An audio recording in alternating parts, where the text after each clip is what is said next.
ఇది మనం బాగా అర్థం చేసుకోవాలి.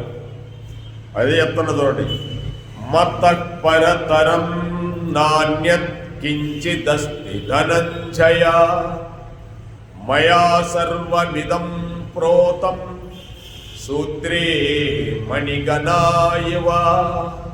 అర్జున, నాకన్నా గొప్పవాడు కానీ గొప్ప వస్తువు కానీ మరేది ఈ ప్రపంచమున లేదు. సూత్రమున మనులు కూర్చబడినట్లు ఈ జగమంతయు నాయందు నిక్షిప్తమై ఉన్నది.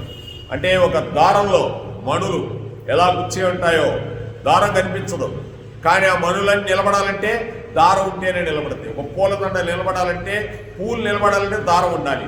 నేను లేకపోతే ఈ జగత్తే లేదు. నా యందు ఈ జగత్తంతా ఉంది. మనం ఎక్కడన్నా కృష్ణ పరమాత్మలో దేవాది దేవుడైన ఆ కృష్ణ పరమాత్మలు ఈ జగత్తంతా ఇమిడిపోయిందని అర్థం చేసుకోవాలి. కృష్ణం వందే జగత్తు. ఆయన లేకపోతే ఈ జగత్తే లేదు.